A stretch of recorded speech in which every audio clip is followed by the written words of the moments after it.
Hello বন্ধুরা, কেমন আছো তোমরা সবাই? আশা করি অনেক অনেক ভালোই আছো। আর তোমাদের ভালোবাসায় আমিও অনেক ভালো আছি, কারণ তোমরা আমাকে যে পরিমাণে ভালোবাসা দিয়েছো এবং সাপোর্ট দিয়েছো তা আমি কোনোদিন ভুলতে পারবো না। তাই তোমাদেরকে মজা দেওয়ার জন্য আবারও একটি নতুন গল্প নিয়ে হাজির হলাম। গল্পটি শোনার মতো, আশা করি তোমাদের দাঁড়িয়ে যাবে এবং তোমরা হাতের কাজ করতে সবাই হেডফোন নিয়ে বসে যাও। আজ রাতে বাড়িতে কেউ ছিল না, তাই আমি আমার বাড়ির কাজের ছেলেকে ডেকে নিজের রুমে নিয়ে এলাম। আমি তাকে বললাম আমার শরীরটা ম্যাসাজ করে দিতে। সে একটি সাধারণ লুঙ্গি পরে এসেছিল, যা দেখে আমি একটু অবাক হয়েছিলাম এবং খুব যত্ন সহকারে আমার ম্যাসাজ করা শুরু করল। তার হাতের স্পর্শে যেন আরাম ছড়িয়ে পড়ছিল। প্রথমেই সে আমার হাতে আর কাঁধে তেল লাগালো। তার স্পর্শ এতটাই মোলায়েম আর মনোযোগপূর্ণ ছিল যে আমার শরীরের ক্লান্তি আর ব্যথা ধীরে ধীরে কমে আসতে লাগলো। আমি চোখ বন্ধ করে অনুভব করছিলাম যেন এই মুহূর্তটা আমাকে শান্তি দিচ্ছে।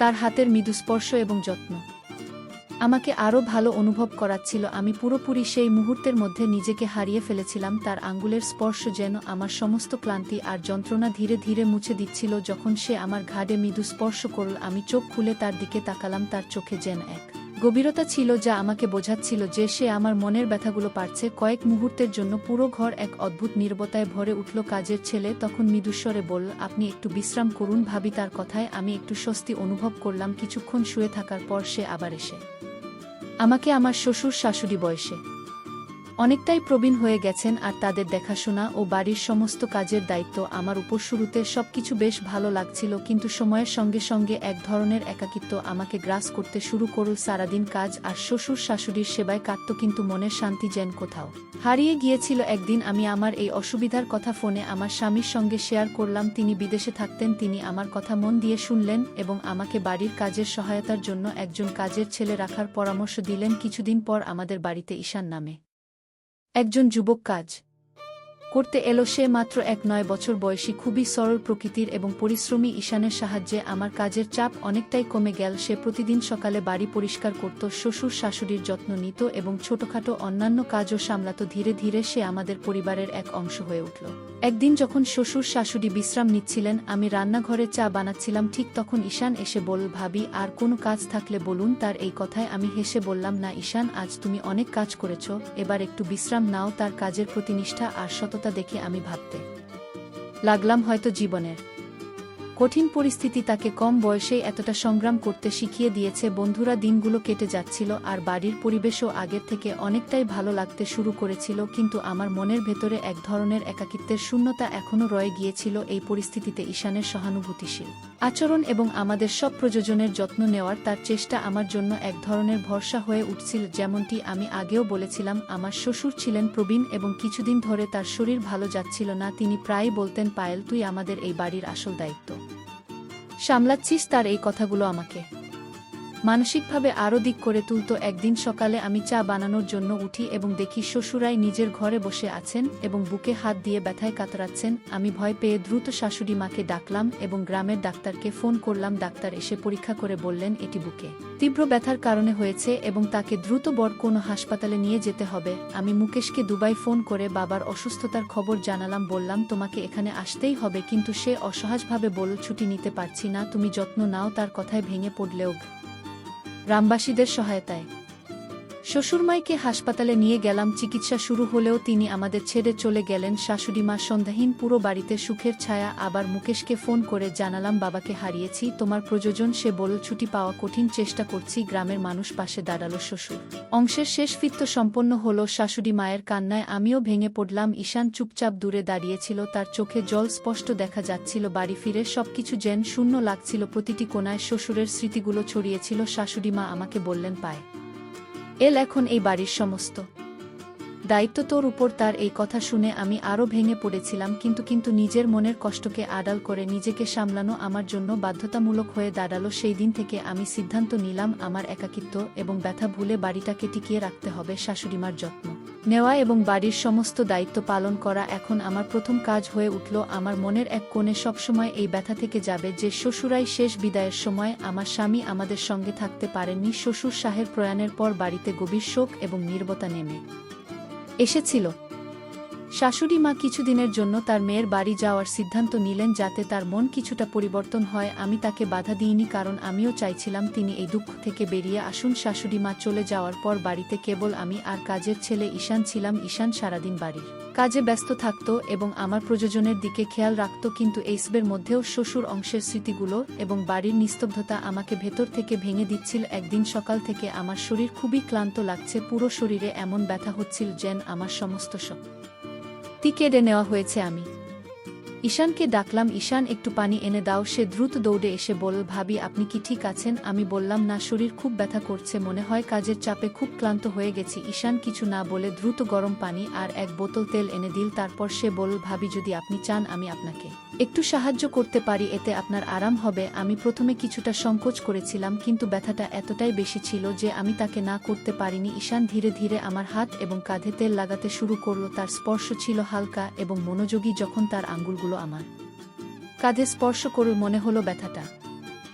ভাবিজি আপনি ঠিক আছেন তো? তার কণ্ঠে চিন্তার এক গভীরতা ছিল যা পায়েলের মন ছুঁয়ে গেল। পায়েল বল, হ্যাঁ ঈশান, শুধু একটু ক্লান্ত লাগছে। তারপর সে ঈশানকে পাশে বসতে ইঙ্গিত করল। তাদের চোখ একে অপরের সঙ্গে মিলল, আর সেই মুহূর্তে দুজনেই এক অদ্ভুত অনুভূতিতে আচ্ছন্ন হয়ে পড়ল। ঈশান ধীরে ধীরে কাছে এসে বলল, যদি কিছু প্রয়োজন হয় আমাকে বলবেন, আমি সাহায্য করব। পায়েল মাথা নেড়ে সম্মতি জানালো এবং তার হাত ঈশানের দিকে বাড়িয়ে দিল। তুমি সবসময় আমার পাশে থাকো ঈশান, তোমার উপস্থিতি আমাকে খুব ভালো লাগায়। তাদের সম্পর্কের এই নীরব ভালোবাসা প্রতিদিন একটু একটু করে গভীর হচ্ছিল। কোনো শব্দ নয়, শুধুমাত্র একে অপরের স্পর্শ এবং যত্নই যেন তাদের মধ্যেকার সম্পর্ককে দৃঢ় করছিল। একদিন পায়েল বাথরুমে ছিল আর ঈশান দরজার বাইরে থেকে মৃদু শব্দে বলল, ভাবিজি আপনাকে কোনো সাহায্য লাগবে কি? পায়েল ভিতর থেকে উত্তর দিল, না ঈশান, সব ঠিক আছে। ঈশান জানত পায়েল বাড়িতে একা ছিল এবং হয়তো কিছু প্রয়োজন হতে পারে। সে দরজার বাইরে দাঁড়িয়ে মৃদুস্বরে বলল, ভাবিজি আপনাকে কিছু লাগবে কি? তার কথায় একটা যত্ন এবং মমতার স্পষ্ট ইঙ্গিত ছিল। পায়েল ধীরে বলল, হ্যাঁ ঈশান, দয়া করে আমার জন্য তোয়ালেটা এনে দাও, এটা এখানেই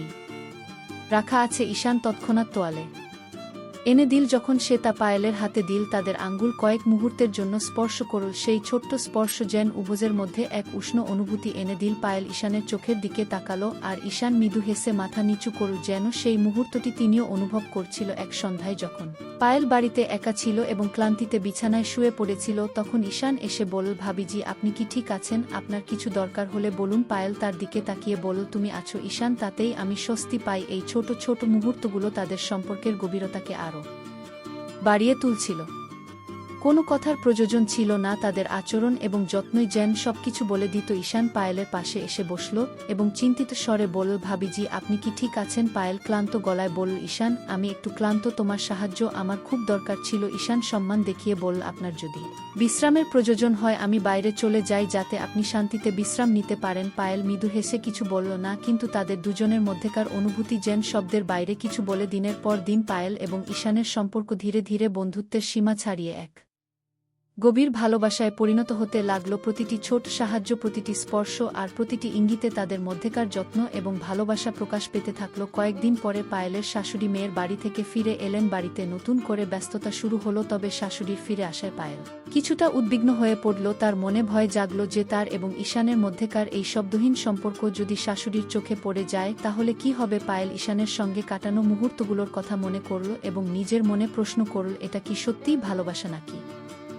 আমি ভুল কিছু ভাবছি? তার মনে এক অদ্ভুত ভয় কাজ করছিল, যদি শাশুড়ি এটা বুঝতে পারেন তাহলে কি হবে। সমাজ এবং পরিবারের দৃষ্টিভঙ্গিতে এই সম্পর্ককে সঠিক বলে মেনে নেওয়া যাবে কিনা, সেই দ্বিধায় পায়েলের মন ভারাক্রান্ত হয়ে উঠল। এক সন্ধ্যায় পায়েল রান্নাঘরে কাজ করছিল, সেই সময় ঈশান সেখানে এসে তার কাছে একটু সাহায্য চাইল। তারা কথা বলছিল, কিন্তু ঠিক তখনই পায়েলের শাশুড়ি বাড়িতে ঢুকে পড়লেন। পায়েলের বুক ধকধক করতে লাগলো। সে চুপি চুপি ঈশানকে বলল, এখন থেমে যাও, শাশুড়ি মা এসেছেন। ঈশান মাথা নিচু করে কোনো প্রশ্ন না করেই নীরবে কাছ থেকে সরে গেল। সে জানত এখন একটু দূরত্ব বজায় রাখাই ভালো, যাতে কোনো ভুল বোঝাবুঝি না হয়। পায়েলও নীরবে রান্নার কাজে মন দিল, কিন্তু তার মনের ভেতর চিন্তার ঢেউ পড়তে লাগলো। শাশুড়ি মা কি কিছু টের পেয়েছেন? রাতে যখন শাশুড়ি মা নিজের ঘরে ঘুমাতে গেলেন, পায়েলের হৃদস্পন্দন আরও বেড়ে গেল। সে ধীরে ধীরে নিজের ঘরে ফিরে এলো। ঈশানকে নিয়ে ভাবতে ভাবতে সে অস্থির হয়ে পড়ল। ঈশানের মুখ আর তাদের কথোপকথনগুলো যা তার হৃদয়ে খুব কাছাকাছি চলে এসেছিল, এখন তাকে ভয় দেখাতে শুরু করেছিল।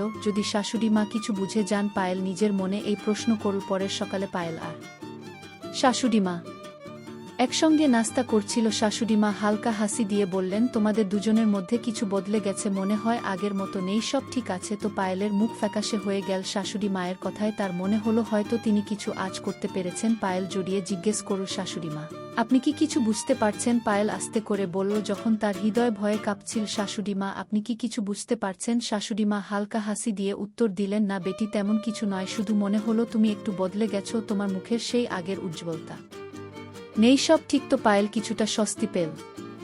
সে আস্তে করে বল, হ্যাঁ শাশুড়িমা, সব ঠিক আছে, শুধু একটু ক্লান্তি লাগছে। শাশুড়িমা আর কিছু জিজ্ঞেস করলেন না এবং বিষয়টি সেখানেই শেষ করলেন। তবে পায়েল বুঝতে পারল এখন থেকে তাকে ঈশানের সঙ্গে সম্পর্কটা আরও সাবধান সামলাতে হবে। প্রতিটা ছোট ঘটনা, প্রতিটা ইঙ্গিত তাকে দুশ্চিন্তায় ফেলে দিচ্ছিল। সে জানত যদি এই বিষয়টি বাড়ির অন্য কারো নজরে আসে তাহলে তার জীবন বড় সমস্যায় পড়তে পারে। এদিকে ঈশানও বিষয়টা অনুভব করল। সে বুঝতে পারল এখন থেকে তার নিজের জায়গা এবং দায়িত্ব সম্পর্কে আরও সচেতন হতে হবে। সে পায়েলের থেকে কিছুটা দূরে থাকার চেষ্টা করছিল যাতে বাড়ির শান্তি বজায় থাকে, তবে তার মন পায়েলের প্রতি আরও গভীর আকর্ষণ অনুভব করছিল। এই অনুভূতিটা সে নিজের মধ্যে চেপে রাখার চেষ্টা করছিল। পায়েলের জন্য এই সময়টা খুব আবেগপূর্ণ হয়ে উঠল। সে বুঝতে পারছিল সে ঈশানের প্রতি গভীর ভালোবাসা অনুভব করছে, কিন্তু এই ভালোবাসা তার জীবনের পুরো সমীকরণ বদলে দিতে পারে। এই ভয় তাকে গ্রাস করছিল। কয়েকদিন কেটে গেল আর পায়েলের একাকিত্ব আরও গভীর হয়ে উঠল। শাশুড়িমা তার কাজকর্মে ব্যস্ত থাকলেও পায়েলের মনের এই দ্বন্দ্বের কোনো উত্তর ছিল না। ঈশানও ধীরে